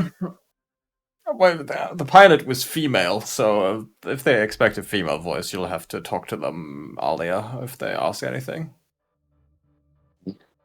still a little bit creeped out by what's happened to this guy. Just peels the other pilot away from, and then just sort of like tucks him in the corner. I hate the way you use the word peel. Peel him I mean, we away. throw them out. We throw them out, right, in case anyone checks the transports once we left them. Okay. I'll peel him out and then throw him to the snowdrifts, I guess. And we dress up in the armor, and then we go. Alright, so as you climb into the seat and begin driving, Everest, through the static on the console, you hear a male voice. Transport 002. Your global positioning system says you have halted approximately seconds. Is there a problem? This is the transport. The ice broke in front of us, and we had to navigate through a snowbank. There's silence. Affirmative. Continue on your journey. See you soon. And Everest starts the engine again. Alright. So the transport has another 30 minutes left of its journey. As you're beginning to approach the hills, you see that there's a very clear marked road here, Everest. You're like, oh, okay, from above, that would just look like snow. Satellite images. And as you approach it and join it, immediately you feel the transport's like charging icon go up. It's like now approached an area where it immediately begins to like charge the transport. And as you begin travelling up the hill and approach, you see this factory just ahead of you. Very blocky, square, unadorned. You have a couple of options to approach from the front, which looks to be like two almost chimneys with pipes spreading out of them either side of a big central door. Or to the west, around the side of the factory, seems to be some sort of loading bay. So just to interject quickly, did you say it was half hour? Yes. You can have a rest if you want. I will do.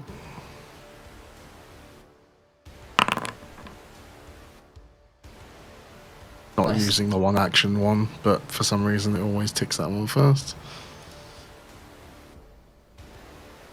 In the 30 minutes, I guess we search the transport for any kind of schedule or something that gives us a hint of what the people we are replacing were supposed to do.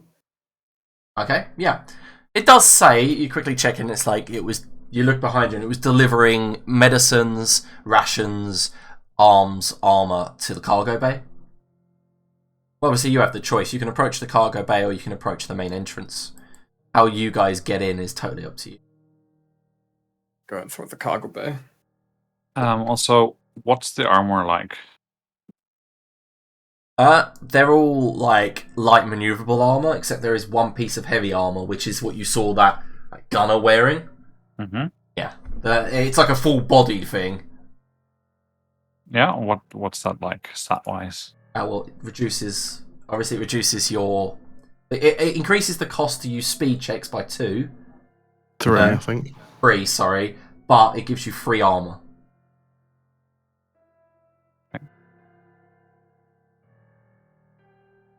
That's why if you want to like wear heavy armor, I'd suggest getting like edge 3 and speed. Yeah. I am practiced in armor, so that's the thing. But then it's not really that much better because I have 2/0 at the moment for the armor. So Yeah, it's your ability, right? yeah. Ability that gives you armor, so it's. No, I just reduced the speed cost by 1. So, but then if it's 3, it's still the cost still 2, which is pretty high. I do have edge 2, but still. Alright, so you're heading towards the cargo bay, correct? If possible, I'll wear the heavy armor. If we're trying, are we trying to disguise ourselves? We are. I think the party was, right? We are. Because all on wears Yeah. heavy armor anyway, so if we're disguising ourselves, I'll change into that one. Alright, so I'm going to drag you over to the map so you can get a quick look. Someone's doing something right outside my window. Super loud. Anyway, so as the party and the crew begin to drive up to the cargo bay, you see it ahead. Looks like it's about 25 foot wide metal door. And transport parks outside, and these doors slowly begin to open, revealing a nearly 40-foot tall mech. Huge crane-like arms. And that's where I'm going to go ahead and end today's session. Just as you approach the factory. Big things. Let me load the map quickly so you guys are on there when we... Oh no, the factory stands in the void. Didn't say Is that there a way to before. edit existing skills? Oh, there's a big ball in there. edit existing really? skills? What do you mean? We'll be back next week. Well, not next week. In 2 weeks.